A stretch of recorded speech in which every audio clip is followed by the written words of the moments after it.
देखिए इस प्रश्नावली के, जैसे कि आपको पता है कि मैंने आपको बताया था इससे पहले वाली जो वीडियो मैंने बनाई थी उसमें सिर्फ आपको मैंने इंट्रोड्यूस कराया था किसके बारे में, चैप्टर के बारे में। पृष्ठीय क्षेत्रफल जो हमारे त्रिविमीय ज्यामिति के जो आकृतियाँ होती हैं उन सभी आकृतियों के बारे में मैंने आपको बताया था।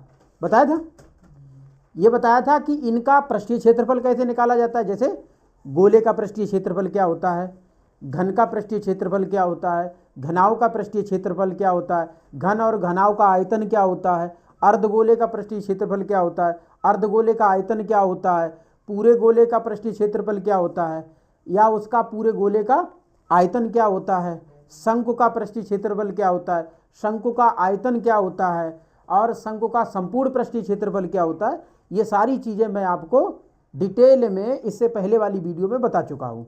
ठीक है, उस क्लास में जो मैंने आपको पढ़ाया था वो सारी कंप्लीट करा दिया था, सारी चीज़ें आपको बता दी थी। आज क्या है, उसी से रिलेटेड जो प्रश्नावली में आपके क्वेश्चन इस तरीके से पूछे जाते हैं, और ये क्वेश्चन सिर्फ हाई स्कूल के लिए ही नहीं होते हैं कि ये समझो कि ये हाई स्कूल में है, उन सारे बच्चों के लिए जो सीटेट मतलब सीटेट करते हैं, टेट करते हैं और कई कंपटीशन के एग्ज़ाम जो प्रिपरेशन करते हैं, उसकी तैयारी करते हैं, उसमें भी ये चीज़ें पूछी जाती हैं। ठीक है, इस प्रकार के क्वेश्चन आ जाते हैं। तो देखिए हम सबसे पहले, क्योंकि हम डिटेल्ड पढ़ाते हैं, क्लास की लेवल में पढ़ाते हैं, एक एक चीज़ें आपको बता के और समझा के चलेंगे। जैसे इस प्रश्न में ये कहा है कि एक खिलौना त्रिज्या, एक खिलौना है और उसकी आकृति किस प्रकार की है। तो क्वेश्चन पढ़ के ही हम समझेंगे।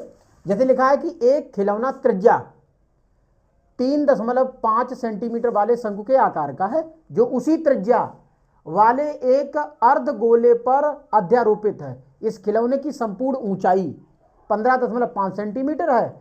इस खिलौने का संपूर्ण पृष्ठीय क्षेत्रफल ज्ञात कीजिए। ठीक है, मतलब पूरे का क्या करना है, पृष्ठीय क्षेत्रफल ज्ञात करना है। तो पहले हम आकृति बनाएंगे। जब तक हम खिलौने की आकृति नहीं बनाएंगे तब तक उसे अच्छे से डिफाइन नहीं कर सकते हैं और अच्छे से हम भी नहीं समझ पाएंगे। तो पहले हम क्या बनाएंगे, फिगर बनाएंगे, मतलब आकृति बनाएंगे। तो देखिए बेटा, उसने कहा कि 3.5 सेंटीमीटर की त्रिज्या वाला एक शंकु है। ऐसे शंकु की आकृति ऐसे होती है, देखो ये शंकु हो गया। अब इसकी जो आकृति ध्यान देना बेटा, इसमें ये चीज है, ये इसकी ऊंचाई है और ये उसकी त्रिज्या है। तो त्रिज्या कितनी है, 3.5 सेंटीमीटर। ये त्रिज्या हो गई। त्रिज्या क्या होती है, कोई वृत्त है, वृत्त के केंद्र से और परिधि तक मिलाने वाली जो रेखा होती है वो वृत्त की त्रिज्या होती है। तो इसे शंकु में नीचे वाला हिस्सा क्या होता है, जो बेस होता है, जो आधार होता है,